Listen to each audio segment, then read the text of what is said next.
ओम शांति। आज का पुरुषार्थ। हम सभी अपनी अवस्था को बहुत परिपक्व अर्थात अचल अडोल बनाना है, ताकि जीवन में कुछ बाधाएं आए तो हम हंसते हंसते से पार करते आगे बढ़ें। और इसके लिए परम आवश्यक है कर्मेंद्रियों पर विजय प्राप्त करना। अध्यात्म के पथ पर हमारे लिए मुख्य उपलब्धि होती है जब कर्मेंद्रियां शीतल हो जाएं।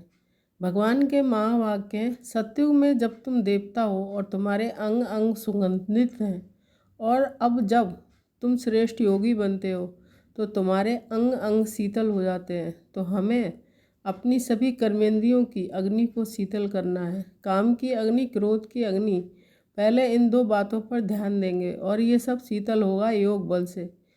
क्योंकि जितना जितना हम योग युक्त रहेंगे, आत्मा पावन बनेगी और मन और शुद्ध होगा, और कर्मेंद्रियां भी कंट्रोल में आ जाएंगी, क्योंकि इन्हें ज़बरदस्ती कंट्रोल किया नहीं जा सकता। जो पवित्रता का पालन करते हैं, ब्रह्मचर्य अपनाते हैं, वह जानते हैं कि ये स्थिति ज़बरदस्ती नहीं लाई जाती। योग बल से अशरीरीपन का अभ्यास से कर्मेंद्रियों को पवित्र वाइब्रेशंस देकर श्रेष्ठ सम्मान में स्थित होकर हम अपनी कर्मेंद्रियों को बस कर लेते हैं, शीतल कर लेते हैं। बहुत सुंदर स्थिति है कर्मेंद्रियां शीतल हो जाना।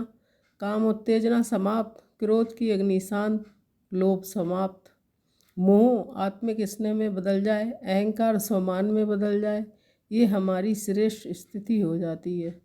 तो हम ध्यान दें कि हम अपनी आँखों को सिबिल बना दें, और इसकी सहज विधि है कि हम सिर्फ आत्मा को ही देखें, हर मस्तक में चमकती हुई चेतन मणि को ही देखें। संसार में जो कुछ हमें दिखाई देता है उसको इस भाव से देखें कि ये जो कुछ भी है ये सब विनाशी है, अल्पकालीन सुख देने वाला है, सदा काल का सुख इनमें नहीं है। जो देह दिखाई देते हैं आँखों से, ये भी प्रकृति के द्वारा बनाए गए हैं। सुंदरता तो आत्मा में है। देह कितना भी सुंदर हो, लेकिन यदि आत्मा श्रेष्ठ नहीं, संस्कार श्रेष्ठ नहीं, व्यवहार श्रेष्ठ नहीं, बोल सुंदर नहीं, विचार महान नहीं, तो बाहरी सुंदरता बेकार प्रतीत होती है।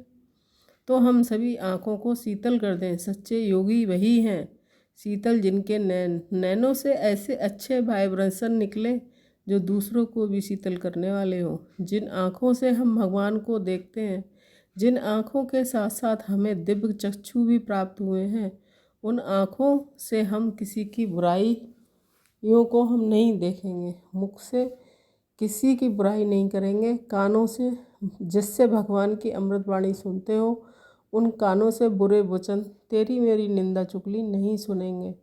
वो हमारी सभी कर्मेंद्रियां शीतल हो जाएंगी। माना जाएगा कि ये हमारे बस में हो गई, और तब हमें अतीन्द्रिय सुख भासने लगेगा। हमारी कर्मेंद्रियां कछुओं की तरह अंतर्मुखी हो जाएंगी। उनके ब्राह्ममुक्ता का अर्थात बाहर की ओर इनका आकर्षण सदा के लिए समाप्त हो जाएगा। तो आइए हम स्वराज अधिकारी बने और मास्टर सर्वशक्तिमान बने, कर्मेंद्रिय जीत बने, अंग अंग को शीतल करते। ओम शांति।